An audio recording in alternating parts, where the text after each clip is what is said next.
The Gem State is changing every day, and as it does, the Idaho Matters podcast will help you know more about the changing communities and governments and cultures of Idaho. Listen to Idaho Matters today at boisestatepublicradio.org or in your favorite podcast app.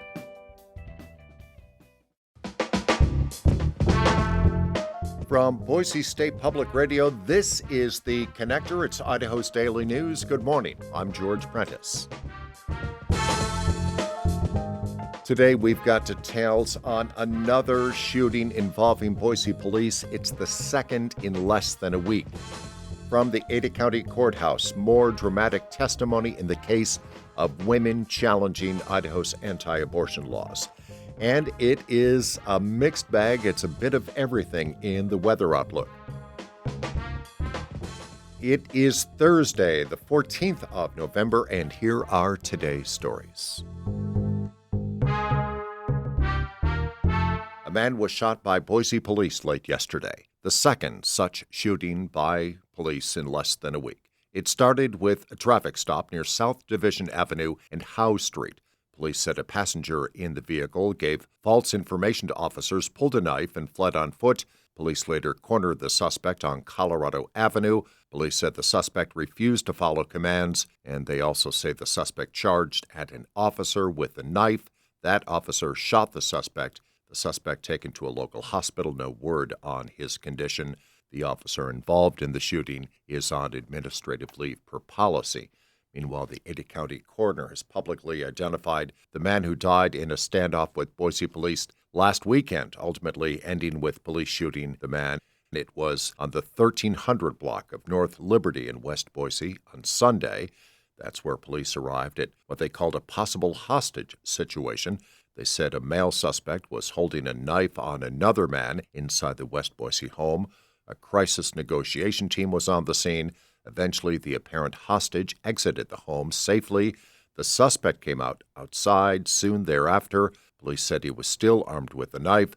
A police officer fired his weapon, hitting the suspect. And when that suspect arrived at St. El's Hospital a short time later, he was pronounced dead. The cause of death, multiple gunshot wounds, according to the coroner. The man is identified as 47-year-old Guadalupe Reyes of Boise. A Boise man, the owner of a well-known gem shop on the Boise bench, is behind bars. He's being held on a $500,000 bond and charged with the sexual assault of a woman. Prosecutors say Craig Branham, owner of Idaho Rocks and Gems, assaulted a woman holding her down by her throat and forcibly raping her for nearly a half hour. He is behind bars at the Ada County Jail, charged with felony rape and felony strangulation. While he awaits trial, there's also a no contact order with the alleged victim. At the Ada County Courthouse on Wednesday, testimony continued in the case against Idaho's abortion bans. The plaintiffs are suing the state because they had to travel out of state to get medical care for pregnancies that they wanted but ended up being not viable. They are not asking to overturn the laws, but they want clarification for exceptions. Dr. Nicole Aker, a family medicine physician practicing in Mountain Home, testified on behalf of the plaintiffs.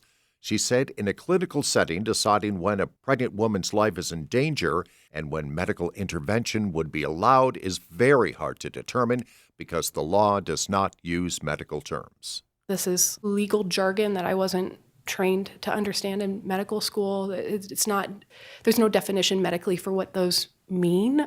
I mean, at what point do I have to be certain someone will die in order to intervene in their pregnancy? And pregnancy is a high-risk state anyway. Dr. Emily Corrigan, an OBGYN with St. Alphonsus Medical Group, testified women in the Treasure Valley who have to go out of state for abortion care have to drive 5 to 7 hours through rural areas without consistent cell connections and no emergency medical services. During that time, she said, the women's condition could decline. They could develop an infection, become febrile, become septic. They could start bleeding due to a placental abruption. They could deliver the fetus en route. Meanwhile, in the state's opening statements, Deputy Attorney General James Craig insisted that Idaho's abortion laws were very clear. The proceedings are continuing today at the Ada County Courthouse.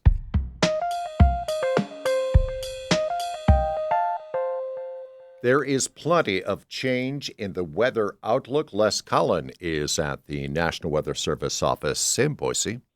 Well, we have some lingering showers that'll come through here, rain showers today. Really not very much after that until Friday. And today, Treasure Valley highs, what, low 50s, high 40s? Yeah, lower 50s. We have 51 for here for today. Got it. So what's in store for the next day or two? Well, not just a continuation of mostly cloudy skies, little cooler tomorrow with a high of 46. A couple of showers around, but probably not going to be hitting our area directly, close by, but not here. And how about a weather maker that you've been talking about for the last couple of days? That's coming up from the Nevada border?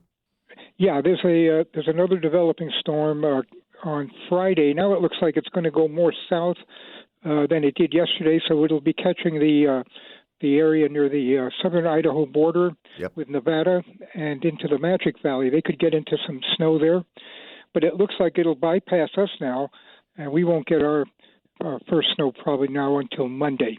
Got it. So walk us through that, through the weekend and toward Monday.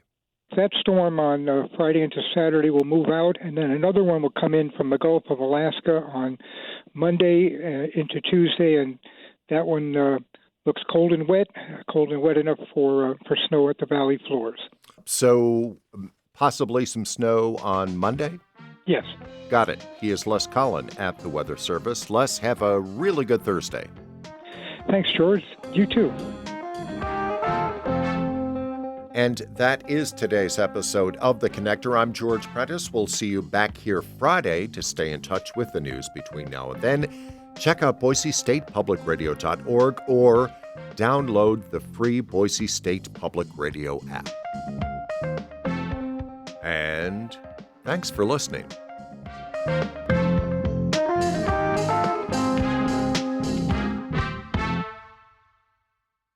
No matter what happens in Washington, the NPR Politics Podcast is here for you. For the latest news, insights, and analysis from the election and beyond, listen to the NPR Politics Podcast.